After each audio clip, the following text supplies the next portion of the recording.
sometimes things get lost in interpretation, and over time, as we know, stories just get modified a little bit. I thought we would start with this image so that we could clear up some misconceptions about Antarctica. When we look through the locations that we have found, sometimes we lose perspective on just how big this continent is. It's enormous, and given what we know about the depth of the ice in certain places, the idea that you could have an area the size of Montana, for example, that could be completely ice-free, a mile high, isn't out of the realm of possibility.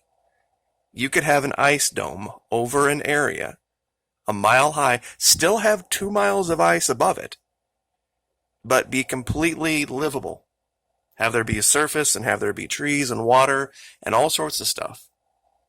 And that's just, I think, something that we have a very hard time wrapping our mind around. Now, Operation High Jump, the official story, at least what you can read on Wikipedia, is about the silliest notion of an explanation I have ever seen in my life. The amount of resources dedicated for the era was enormous. And to say that they were just going down to establish Little America, you wouldn't send submarines, you wouldn't send destroyers, you wouldn't send aircraft carriers. You wouldn't send nearly the amount of combat personnel to just set up an outpost. So we're not even going to bother going there, but one of the things that we can take from it that is truthful is that there were 3 groups. And where we're going to be looking at today, there are some new discoveries I would like to show you today in Antarctica, is going to be right where, in that general region, the central group of Operation High Jump went. And I was sitting around wargaming this whole idea of civilization under the ice with some friends, and what would the result have been? Let's say there was a group of Germans that went down there, set up some type of what they called Shangri-La, and were basically left to their own devices. Let's say it was 400 or 500 guys. Let's say it was 1,000 guys. And they had the ability to set up, well, what would it look like 70 years later? You know, what would we see? I mean, for 1945, they were probably as far advanced as you could be, but their continuing ability to develop would be somewhat stunted if you only had 1,000 guys. Or 1,000, when I say guys, I mean humans, individuals. And I'd also like to show one more time some more evidence that this area, what we call Antarctica, was not always so separated. In this particular map, which is yet another map, and this is the important part I really want to show you guys. The map maker here has Tierra del Fuego being part of this area of Antarctica. Now we know Tierra del Fuego is north of Antarctica, and there's a 900-kilometer gap. If at this time, and this is a 1527 map, there was a 900-kilometer gap, they would have shown it. Why do I say that? Because look over here at Africa.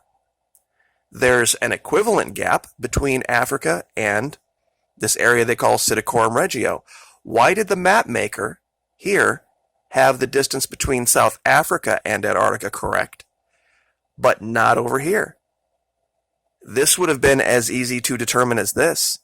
If they had truly sailed through the regions and there had been this giant gap, they would have known and they would have annotated it correctly. This is why I think in 1700-ish something changed. Something changed drastically. So I just wanted to show this real quick, just to show where we're going to be looking at stuff somewhere between Victoria Land, Queen Elizabeth Range, Queen Maud Land. That's where we're going to be. Right in this area. Now, one of the first things that I want to show is actually in a region we've been before. It was a place where I'd labeled this thing called Crossroads of the Ancients, where it looks like there is a highway, for lack of a better term, an ancient one that you can see going off in the distance here, another one here, and then another road running 90 degrees to both of them. Just wanted to show this right here. Goes straight off in the distance. You can kind of see it a little better here. So this was a discovery from, I think, what, 2-3 weeks ago? Well, there's another one, and I mean not far away. Right here. And this would have been a critical junction because it's right by where you would meet water. These areas where there were either ancient seas or rivers. Now zooming out on this little island right here, and as you can see, I'll zoom in real quick so you can see it, I have a whole slew of things that we found. And it would make sense because when you look from high above, let me get this zoomed around right, here's the ocean. Here's a major river entry. The first place any ship would encounter would be this island. This would have been an incredibly, incredibly important location for trade, for travel, even militarily.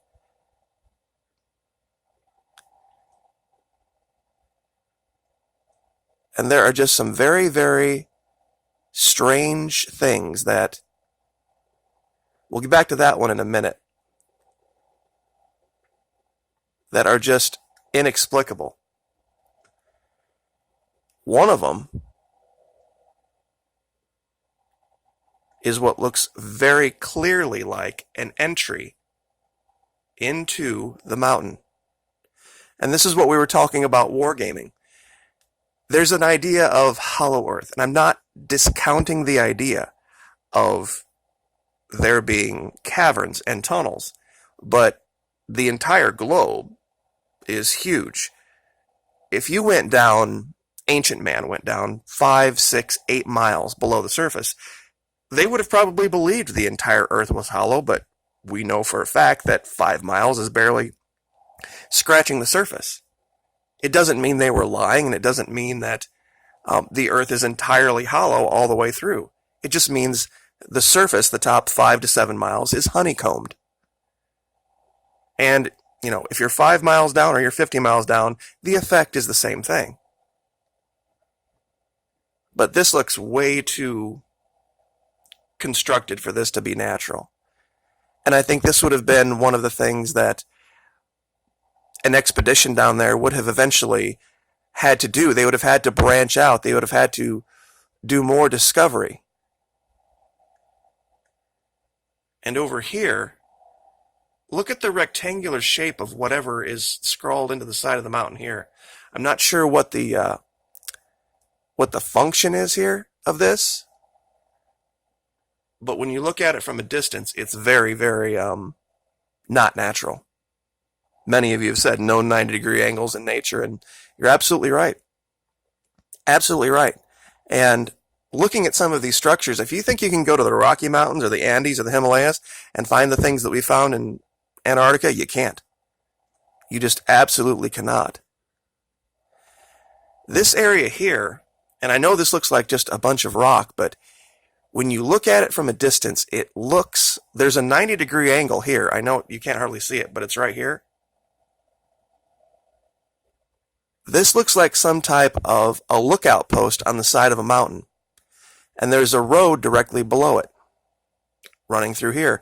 And once again, I'll give you all of these locations so that you can get your own copy of Google Earth Pro, and you can download it, and you can take these coordinates and punch it in and go look at this stuff for yourself.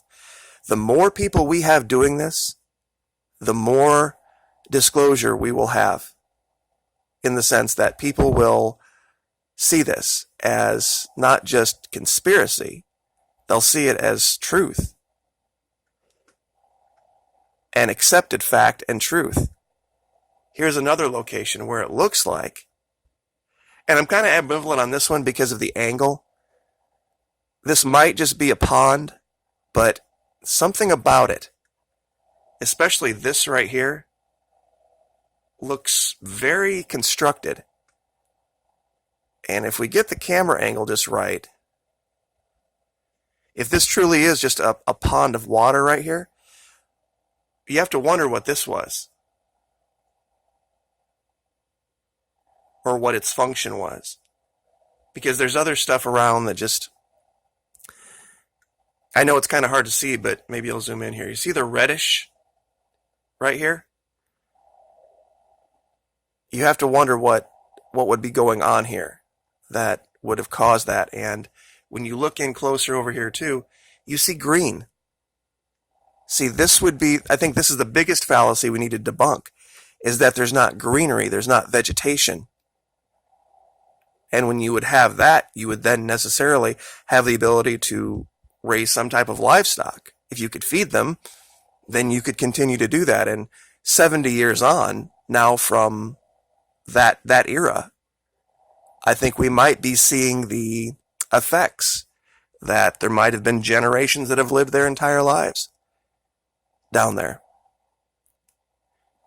And one last thing I want to show. It's almost easier to see from high above. But do you see the circular structure here? Literally cut into the rock. All the other lines on the side of this mountain are straight.